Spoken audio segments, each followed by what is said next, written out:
Assalamualaikum warahmatullahi wabarakatuh. Perkenalkan, kami dari kelompok 5 pada mata kuliah Struktur dan Perkembangan Tumbuhan yang beranggotakan Nafiatul Ummah dengan NIM akhir 046, Isnaini Devi Lutfia Pratiwi dengan NIM akhir 047, dan Wasiatul Mustafiroh dengan NIM akhir 048. Pada kesempatan kali ini, kami akan mempresentasikan sebuah materi yang berjudul Anatomi Adaptasi Batang. Pada materi ini ada 5 topik pembahasan. Yang pertama, struktur anatomi batang. Yang kedua, struktur anatomi batang tumbuhan dikotil. Lalu ada tumbuhan monokotil dan tumbuhan gimnospermae, dan yang terakhir struktur anatomi batang di habitat khusus. Sebelum kita mulai pembahasan pada topik yang pertama, perkenalkan saya Nafiatul Ummah dengan NIM akhir 046. Untuk pendahuluan, batang merupakan organ tumbuhan penting yang dapat membuat tumbuhan bisa tinggi menjulang. Hal ini dilakukan untuk mendapatkan sinar matahari yang cukup. Batang merupakan saluran pendukung agar air dan mineral yang diserap oleh akar dapat sampai ke daun untuk proses fotosintesis. Nah, batang ini punya fungsi, diantaranya menunjang dan memeragakan daun-daun untuk fotosintesis.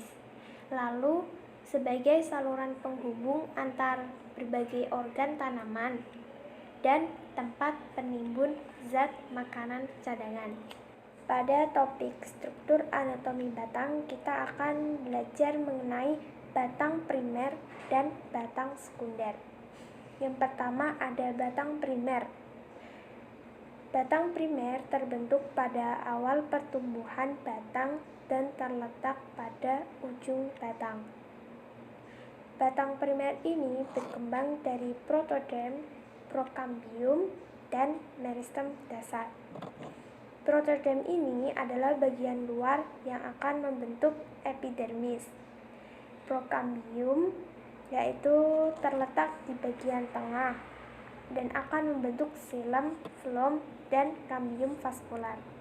Sedangkan meristem dasar adalah jaringan yang akan membentuk empulur dan korteks. Batang dikelilingi oleh epidermis. Di sebelah dalam epidermis terdapat korteks yang terdiri atas berbagai tipe sel.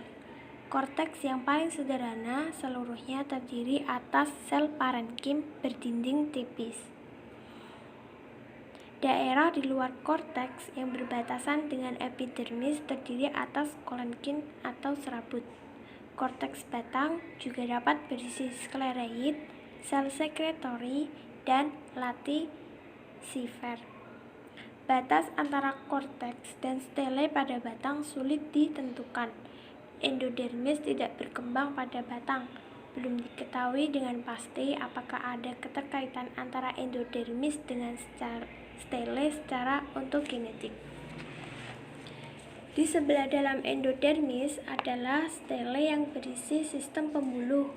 Pada gimnospermae dan sebagian besar Dicotyledonae, sistem pembuluh terdiri atas silinder bercelah dan bagian tengahnya disebut empulur. Terdapat 2 tipe jaringan pembuluh, yaitu floem yang biasanya terletak di luar dan xilem yang biasanya terletak di bagian dalam. Xilem dan floem membentuk berkas pengangkut. Ada berbagai tipe berkas pengangkut, yaitu kolateral yang terdiri dari kolateral terbuka dan kolateral tertutup, lalu bikolateral, yang ketiga konsentris yang terdiri dari amfifasal dan amfikribal, dan tipe berkas pengangkut radial atau menjari. Tipe kolateral ini kan dibedakan menjadi dua, yaitu kolateral tertutup dan terbuka. Nah, yang tertutup apabila di antara silem dan floem tidak terdapat kambium tetapi parenkim penghubung. Seperti pada gambar yang A, di mana silem dan floem tidak terdapat batas berupa kambium. Lalu tipe kolateral terbuka, di mana di antara silem dan floem terdapat kambium yang bersifat dipleuris. Bisa diperhatikan pada gambar B.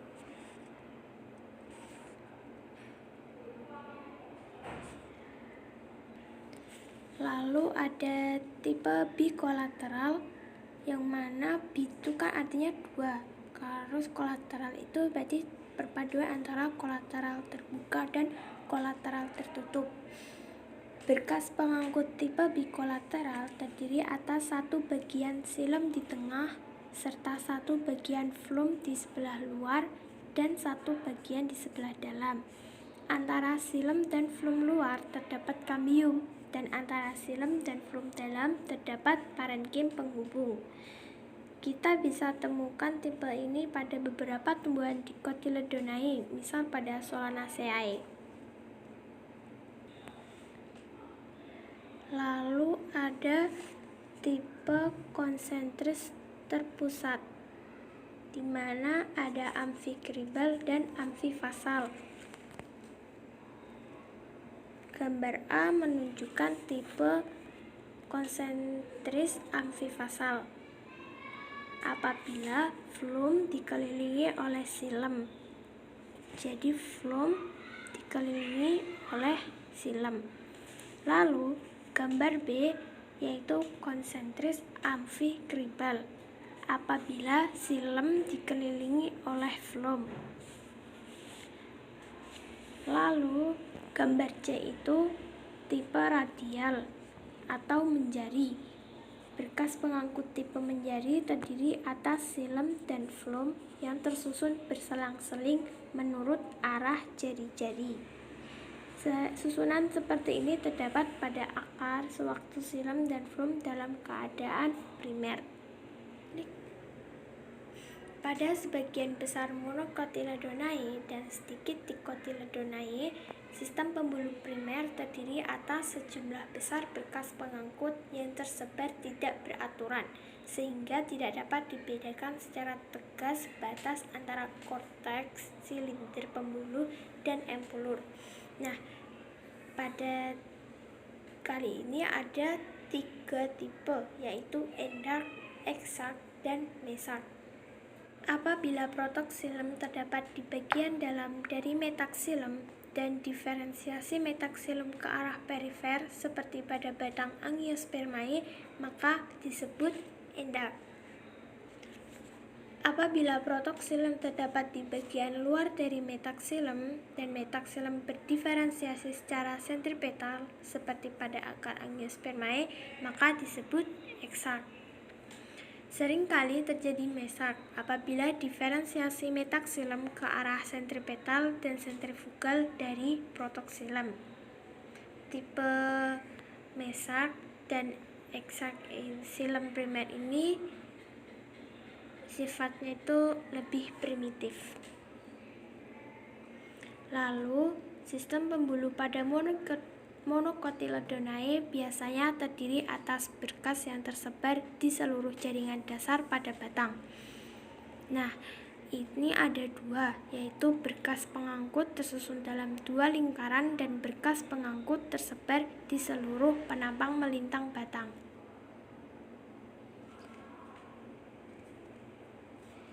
Yang pertama, berkas pengangkut tersusun dalam 2 lingkaran. Lingkaran luar tersusun dari berkas pengangkut yang kecil dan di sebelah dalam tersusun atas berkas pengangkut besar. Lalu gambar B, berkas pengangkut tersebar di seluruh penampang melintang batang. Setiap berkas pengangkut dikelilingi oleh selubung sklerenkim. Lalu ada empulur, merupakan tubuh silindris dari jaringan di bagian tengah batang yang dikelilingi oleh jaringan pembuluh. Empulur terdiri atas jaringan yang agak seragam, terutama parenkim dengan susunan longgar. Seringkali terdapat sel parenkim yang berdinding tebal dengan penebalan lignin. Selain itu juga terdapat sklereida. Pada beberapa spesies terdapat struktur sekretori dalam empulur pada batang beberapa tumbuhan. Misalnya Phytolacca americana, empulurnya berongga. Lalu kita masuk pada tipe-tipe stele, yaitu ada 7: protostele, siphonostele, solenostele, eustele, stele polycyclus, atactostele, dan polystele.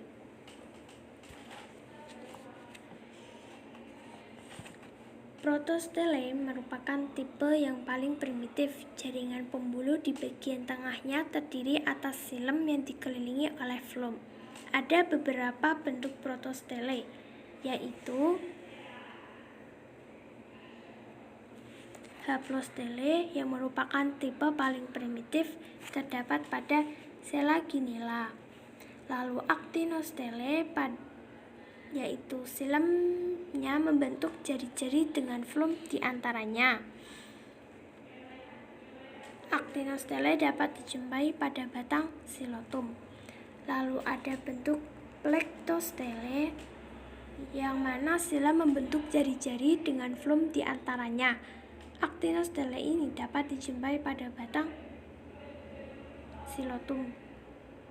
Lalu ada plectostele mempunyai silem yang terbagi menjadi bagian-bagian yang sejajar satu sama lain dengan floem terdapat di antaranya, misalnya pada batang Lycopodium.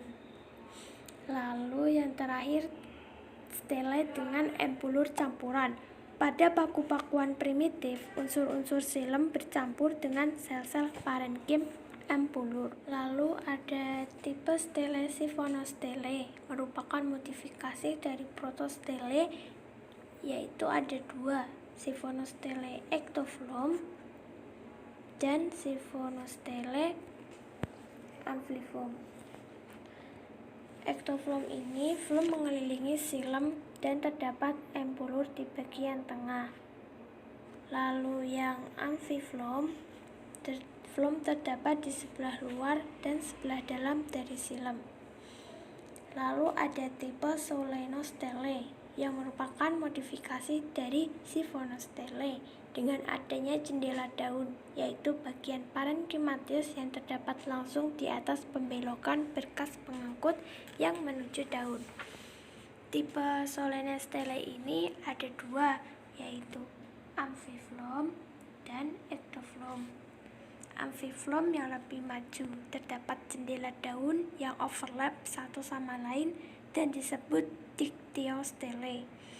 Sedangkan yang ectofloem berkembang secara evolusioner menjadi eustele. Lalu tipe eustele yaitu sistem pembuluh dari tumbuh eustele terdiri atas berkas pengangkut kolateral dan bikolateral. Lalu ada stele polycyclus yang merupakan tipe paling rumit di antara tumbuhan paku. Strukturnya adalah siphonostele. Stele terdiri atas 2 atau lebih silinder terpusat dari jaringan pembuluh. Lalu ada tipe actostele, adalah tipe stele yang berkas pengangkutnya tersebar seperti yang terdapat pada Monocotyledonae. Dan yang terakhir ada polystele. Pada sebagian besar tumbuhan hanya terdapat satu lingkaran endodermis yang membatasi stele dengan korteks. Itu tadi adalah pembahasan mengenai batang primer.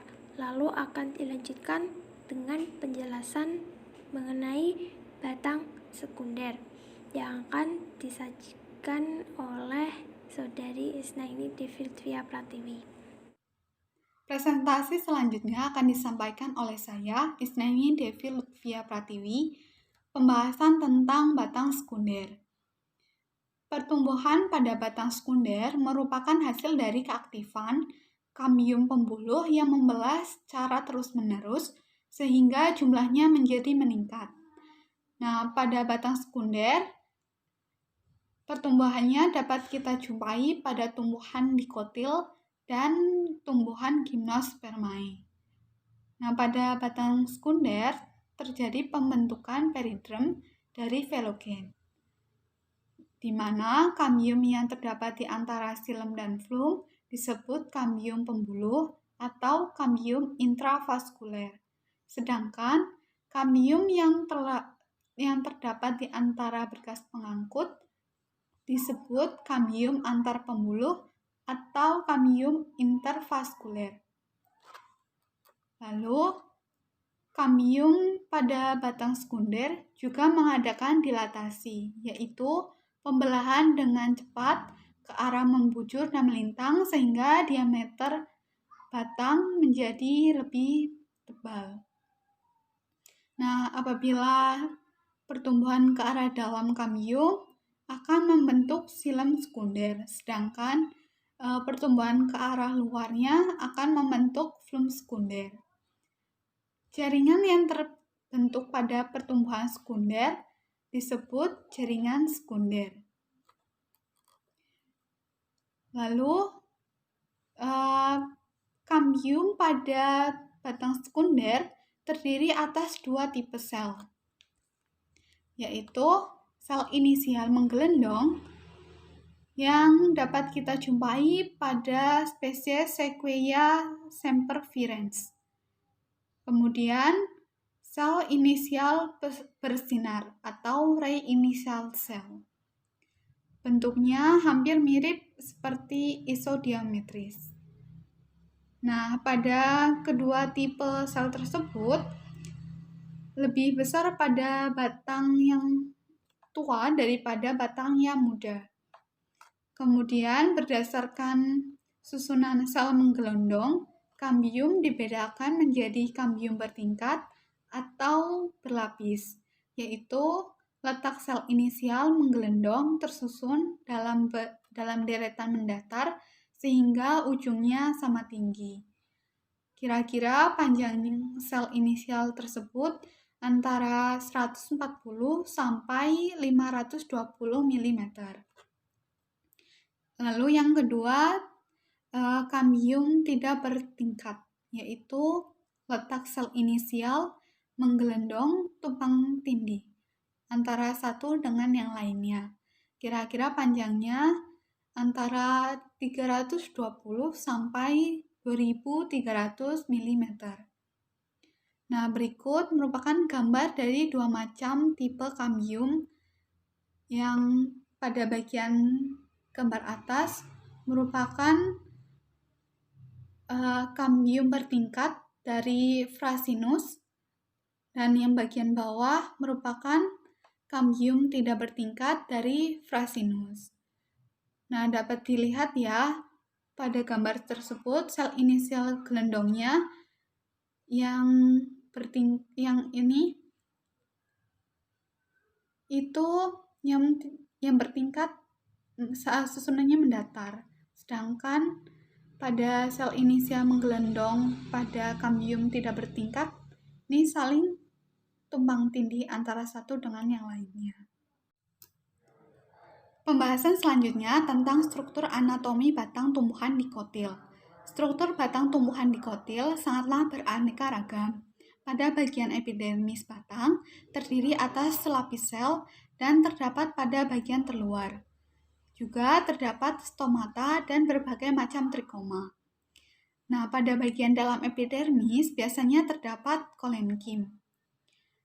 Lalu, pada bagian dinding sel yang luar sangat tebal dan berkutin. Di antara sel-sel tersebut tidak memiliki ruang antar sel. Dan pada penampang melintangnya, sel-sel tersebut berbentuk 4 persegi panjang. Kemudian, pada bagian terdalam pada korteks adalah endodermis, yang di dalamnya terdapat sarung amilum. Nah, pada struktur anatomi batang tumbuhan dikotil memiliki tipe batang berupa dikotil berkayu, dikotil tidak berkayu atau perdu, kemudian dikotil merambat, dan dikotil yang dengan pertumbuhan menyimpang. Berikut merupakan gambar anatomi batang dikotil tidak berkayu. Contohnya penampang melintang Cucurbita. Pada bagian epidermis yang letaknya pada bagian luar terdapat kolenkim. Kemudian terdapat korteks, lalu serabut luar pembuluh, kemudian pembuluh tapis bagian dalam dan luar, lalu pembuluh kayu, serta ikatan pembuluh, di mana pada bagian tengah terdapat rongga. Berikutnya, pembahasan tentang struktur anatomi batang tumbuhan monokotil. Nah, pada struktur anatomi batang tumbuhan monokotil ini tersusun oleh epidermis, korteks, dan stele. Pada bagian epidermis umumnya dilengkapi oleh stomata dan trikoma. Kemudian pada bagian korteks mungkin sangat nyata batasnya dengan stele atau sangat sempit dan tidak jelas. Lalu pada bagian stele terisi oleh berkas-berkas pengangkut yang tersebar dan bertipe kolateral tertutup atau konsentrik amfifasal. Pada jumlah berkas pengangkutnya sangat banyak, di mana perikambium dan empulur tidak nyata. Lalu pada anatomi batang tumbuhan monokotil ini tidak ada kambium kecuali pada beberapa dari ordo Liliales. Nah, biasanya tiap berkas pengangkut ini didampingi atau dilingkupi oleh sarung sklerenkim. Berikut merupakan gambar dari batang monokotil. Contohnya pada sayatan melintang batang siamais. Selanjutnya, pembahasan tentang struktur batang tumbuhan gymnospermae. Nah, susunan pada jaringan dari luar ke dalam terdapat bagian epidermis yang mempunyai bentuk yang tidak teratur. Kemudian terdapat pedidrem atau jaringan gabus sekunder yang berasal dari kambium gabus.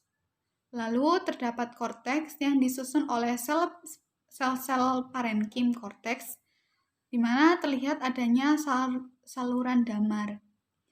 Kemudian bagian endodermis. Nah, pada bagian endodermis ini bagiannya tidak nyata ya, sedangkan pada daerah perikambium tidak tampak adanya serabut sklerenkim. Kemudian xilem terdiri atas trakeit dengan penebalan cincin dan spiral. Nah, juga terkadang tidak ditemukan trakea. Lalu jari-jari empulur terdapat di antara berkas-berkas pengangkut. Nah, susunan empulur ini disusun oleh parenkim dan banyak terdapat saluran damar. Pada berkas pengangkut bertipe kolateral terbuka. Nah, pada bagian phloem tidak ada sel-sel lima. Pada struktur batang tumbuhan gymnospermae ini memiliki tipe batang konifer, seperti pada batang pohon pinus. Berikut merupakan gambar dari penampang melintang batang pinus pada umur 4 tahun, di mana terdapat bagian celah daun ya. Nah, ini penebalan pada pertumbuhan sekundernya terlihat jelas. Nah, ini pada pembuluh kayu sekunder dan ini pembuluh kayu primer. Selanjutnya akan dibahas oleh teman saya. Nah, selanjutnya adalah struktur anatomi batang di habitat khusus. Struktur anatomi batang juga dipengaruhi oleh lingkungan habitatnya, dan hal ini berarti tumbuhan yang tumbuh secara khusus dalam relung ekologi tertentu sering menunjukkan satu tipe struktur sebagai hasil adaptasi lingkungan khusus tersebut. Nah, contohnya yang pertama adalah tumbuhan pada yang hidup di gurun pasir atau xerofiit. Nah, ciri-ciri dari tumbuhan tersebut adalah tumbuhan yang hidup pada daerah yang kekurangan air atau minim air, contohnya kurma dan kaktus. Kedua, daunnya kecil, duri untuk mengurangi penguapan, batang sukulen yang kaya akan air. Selanjutnya, lapisan kurtikula tebal untuk mengurangi penggunaan. Berakar berserabut yang sangat panjang untuk mencari air dan hara mineral dalam tanah. Dan kloroplas hanya pada di bagian tepi sel. Bagian tengah berisi air. Nah, terdapat empulur, korteks, dan epidermis yang tebal. Contohnya pada tumbuhan Rethana raitam. Untuk yang kedua itu tumbuhan pada lingkungan kadar garam yang tinggi. Tumbuhan yang tumbuh di tempat beragam memiliki struktur korteks yang lebih sederhana, dan epidermis terdiri atas satu lapisan sel dan berdinding tipis. Selanjutnya, jaringan fotosintesis berisi sel palisade yang besar dan menyimpan air seperti sel parenkim, korteks di bagian dalam. Selanjutnya, tumbuhan ini memiliki empulur yang sempit. Lalu, adapun bentuk adaptasinya adalah memiliki jaringan aerenkim dengan ruang antar sel yang besar dan jaringan pembuluh terbesar. Flora mangrove menyerap air tetapi mencegah masuknya garam melalui saring atau ultrafilter untuk terdapat pada akar. Dan selanjutnya adalah flora mangrove menyerap air dengan salinitas tinggi kemudian mengekspresikan garam dengan kelenjar garam yang terdapat pada daun. Nah, selanjutnya adalah tumbuhan akuatik atau hidrofit, yang mana tumbuhan ini merupakan tumbuhan yang hidup berada di dalam air. Lalu, adaptasi strukturnya terkait dengan kandungan air yang tinggi dan kekurangan ketersediaan oksigen. Dikategorikan dalam 3 hal, yaitu tumbuhan melayang, tumbuhan terapung, dan tumbuhan tenggelam. Tumbuhan ini adalah jenis tumbuhan yang hidup sebagai besar di perairan. Daun dan batang di bawah permukaan air banyak mengandung kloroplas, tetapi kurtikulanya berkurang. Kloroplas juga terdapat pada sel epidermis, terutama pada habitat yang agak gelap. Selanjutnya, kloroplas dalam epidermis lebih banyak daripada di jaringan di bagian dalam. Korteks dan mesofil terutama berfungsi sebagai jaringan penyimpan tepung dan lemak. Selanjutnya, tumbuhan hidrofit di bawah air tidak mempunyai stomata pada epidermisnya. Nah, selanjutnya adalah uos dari materi tersebut adalah Al-Quran Surat Al-Infitor ayat 7-8 yang bunyinya Bismillahirrahmanirrahim Alladzi khalaqaka fasawwaka fa'adalak fi ayyi suratin ma syaa rakkabak, yang artinya yang telah menciptakan kamu lalu menyempurnakan kejadianmu dan kejadian susunan tubuhmu yang seimbang dalam bentuk apa saja yang Dia kehendaki. Dia menyusun tubuhmu. Terima kasih. Wassalamualaikum warahmatullahi wabarakatuh.